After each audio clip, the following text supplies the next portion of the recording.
Kurt Donald Cobain representou a voz de uma geração desencantada, vendendo mais de 75 milhões de discos, revolucionando o grunge e moldando o som dos anos 90. Porém, numa manhã de abril de 1994, dentro de uma estufa silenciosa acima de sua garagem em Seattle, aquele que dominou todos os palcos com sua raiva crua foi encontrado sem vida. A pergunta que o mundo continua fazendo é direta. Como alguém que atingiu tamanha grandeza pode cair tão profundamente e de forma tão violenta? Kurt Donald Cobain nasceu em 20 de fevereiro de 1967 em Aberdeen, Washington.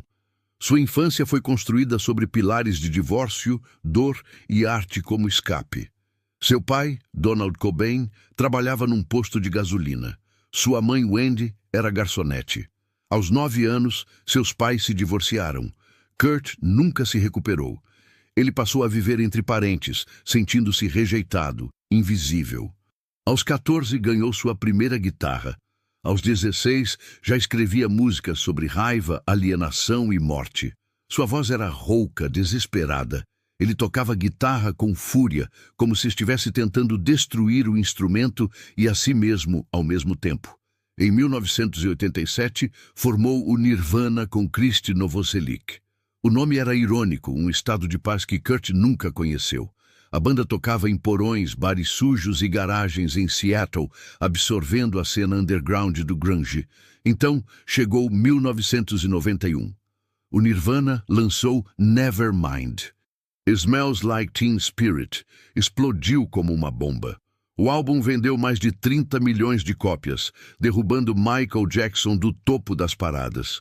Kurt, com seu cabelo desgrenhado, camisas de flanela e olhar vazio, tornou-se o rosto involuntário de uma geração. Seu timbre era cru, sua honestidade brutal. Cada música soava como um grito de socorro.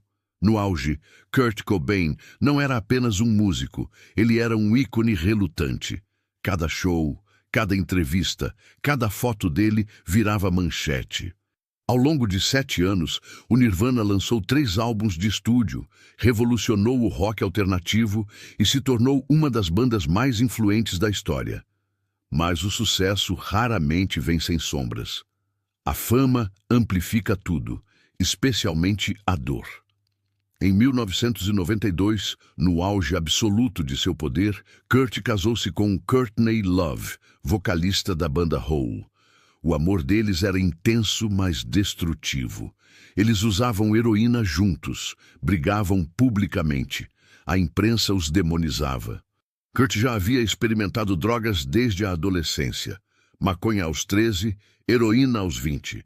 Ele dizia que a heroína aliviava sua dor crônica no estômago, uma condição nunca diagnosticada corretamente. Médicos especulavam gastrite, escoliose e hipocondria. Mas Kurt usava drogas para muito mais do que dor física. Ele usava para silenciar a mente. Amigos viram o brilho desvanecer. Entrevistas, antes repletas de sarcasmo afiado, tornaram-se evasivas, paranoicas e tristes. Seu vício não era constante. Havia momentos de sobriedade, mas cada recaída o deixava mais fragilizado. E embora sua voz ainda carregasse aquela raiva visceral, seu corpo começou a trair fadiga. Aos 27 anos, Kurt já havia tentado suicídio ao menos uma vez. Em março de 1994, durante uma turnê em Roma, tomou uma overdose de Rohypnol e champanhe. Foi encontrado desacordado por Courtney, hospitalizado. A assessoria divulgou que foi acidental, mas amigos sabiam a verdade. Março de 1994. Kurt retornou a Seattle. Sua esposa o pressionou a entrar em reabilitação. Ele concordou. Foi internado no Exodus Recovery Center em Los Angeles. Mas 2 dias depois, em 1º de abril, escalou o muro e fugiu. Comprou um bilhete de avião para Seattle. Ninguém sabia onde ele estava. Courtney Love contratou detetives particulares. Amigos procuraram por ele em bares, casas de conhecidos, hotéis. Mas Kurt havia desaparecido. Na verdade, ele estava em casa o tempo todo. escondido na estufa acima da garagem de sua mansão em Lake Washington Boulevard. Nos dias seguintes, Kurt permaneceu sozinho naquele espaço pequeno e abafado. Fumou cigarros, escreveu cartas, ouviu música no Walkman. Vizinhos não viram nada. A casa parecia vazia, mas Kurt estava lá, planejando seu fim. Na manhã de 5 de abril de 1994, Kurt Cobain sentou-se no chão da estufa. Ao seu lado, uma caixa de ferramentas aberta. Dentro dela, seringas usadas, colheres queimadas e um frasco de heroína. Ele injetou uma dose massiva, 3 vezes a quantidade letal. Esperou o entorpecimento. Então, pegou uma espingarda Remington calibre 20, colocou o cano na boca e puxou o gatilho. O tiro ecoou, mas ninguém ouviu. A estufa estava isolada. A casa, vazia. Kurt caiu para trás, sangue cobrindo o chão, a parede, o teto. A espingarda ainda entre suas mãos. Ao lado do corpo, um bilhete de suicídio escrito com caneta vermelha, endereçado a Boda, seu amigo imaginário de infância. As últimas palavras: é melhor se queimar do que se apagar lentamente. Seu corpo permaneceu ali por 3 dias, sozinho, invisível. Até que na manhã de 8 de abril, um eletricista chamado Gary Smith chegou para instalar um sistema de segurança. Ele olhou pela janela da estufa, viu sangue, viu o corpo, chamou a polícia. Às 9h40, a polícia de Seattle chegou. Quando entraram na estufa, a cena era devastadora. Kurt estava deitado de costas, espingarda sobre o peito, buraco massivo na cabeça. Sangue seco cobria tudo. Moscas já haviam começado a infestar o corpo. A decomposição era visível. Ao lado dele, encontraram o bilhete de suicídio, cigarros, um boné, seu Walkman ainda com fita cassete dentro e a caixa de ferramentas com parafernália de drogas. Investigadores fotografaram tudo. Às 10h15, Kurt Donald Cobain foi oficialmente declarado morto, 27 anos. O Departamento de Medicina Legal de Seattle assumiu a custódia do corpo. A autópsia número 94-02521 começou naquela tarde. Dentro do laboratório estéril, patologistas documentaram cada detalhe. Altura 1,75 m, peso 52 quilos, drasticamente abaixo do peso.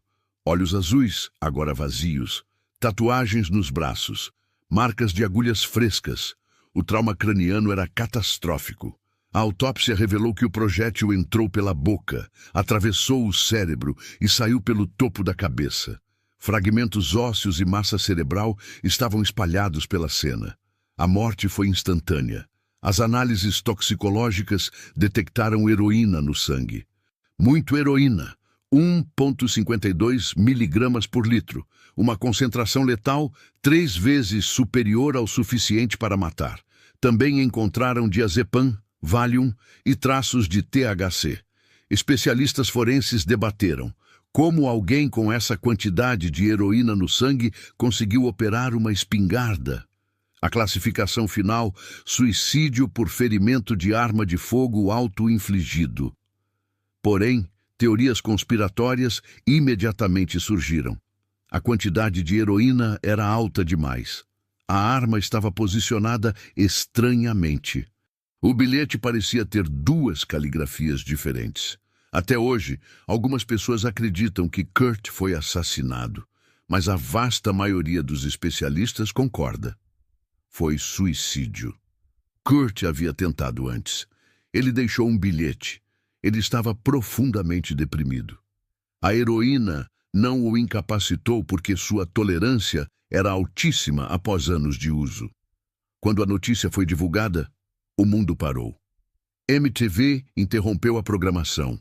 Rádios tocaram Nirvana o dia inteiro. Em Seattle, milhares de jovens se reuniram no Space Needle, chorando, gritando, alguns ameaçando suicídio também. 2 dias depois, Seattle realizou uma vigília pública no Seattle Center. Mais de 7.000 pessoas compareceram. Courtney Love leu partes do bilhete de suicídio em voz alta, entre gritos e xingamentos. Ela chorou, gritou com Kurt morto. Implorou para que os fãs não o imitassem. Mas nas semanas seguintes, pelo menos 28 jovens ao redor do mundo se suicidaram em imitação. Kurt foi cremado. Suas cinzas foram divididas. Parte foi espalhada no rio Wishkah, em Aberdeen, sua cidade natal. Parte permaneceu com Courtney. Não houve funeral tradicional, apenas luto coletivo e raiva. Após o relatório da autópsia ser tornado público, debates irromperam. A indústria o matou? Courtney estava envolvida? Ele poderia ter sido salvo? Médicos disseram que a combinação de depressão crônica, vício severo em heroína e fama devastadora criou uma tempestade inevitável. Membros da família insistiram que ele estava doente, que precisava de ajuda que nunca recebeu adequadamente. A verdade estava em algum lugar no meio. Kurt havia lutado contra demônios internos desde a infância. A fama apenas os amplificou. A morte de Kurt Cobain, aos 27 anos, o colocou no infame Clube dos 27, junto com Jimi Hendrix, Janis Joplin, Jim Morrison e Amy Winehouse. Todos morreram na mesma idade, todos por causas relacionadas a drogas, álcool ou suicídio. A coincidência assombra. Após sua partida, vendas de álbuns do Nirvana explodiram. MTV Unplugged em New York, gravado meses antes, tornou-se um dos álbuns ao vivo mais vendidos da história. Em 2015, o documentário Kurt Cobain Montage of Heck revelou gravações pessoais, diários e imagens inéditas, mostrando a profundidade de sua dor. Honras póstumas continuaram. Indução ao Rock and Roll Hall of Fame, tributos, exposições. Ainda assim, nenhum projeto capturou totalmente a contradição que era Kurt Cobain. Um punk que odiava a fama, um perfeccionista que sabotava a própria banda, um ícone adorado por milhões, mas incapaz de se amar.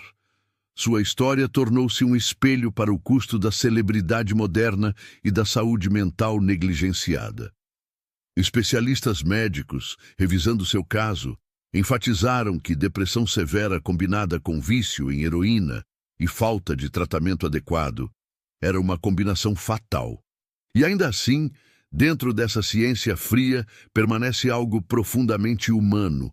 Um homem lutando contra a própria mente, colapsando na interseção entre genialidade e desespero. Em Aberdeen, onde cresceu, as pessoas ainda falam dele com reverência. Lembram do garoto estranho e quieto que desenhava e tocava guitarra sozinho. Em aniversários de sua morte, fãs visitam o memorial no Vireta Park, próximo à sua antiga casa, deixando flores, cartas e garrafas de uísque. Alguém sempre toca Come As You Are, e sua voz, mesmo agora, parece viva, do jeito que certos ecos se recusam a desaparecer. A morte de Kurt Cobain foi classificada como suicídio, mas quando se olha de perto, nada em sua história parece simples. Cada música carregava uma ferida. Cada letra tinha sangue. Por trás de cada grito no microfone estava um homem tentando se manter inteiro entre talento e tormento, entre o ícone que ele era e a pessoa que só queria desaparecer. Sua vida foi distorção e raiva. Sua queda foi solitária e planejada. E em algum lugar, entre o último acorde e o último disparo, está a verdade sobre o preço da fama não desejada.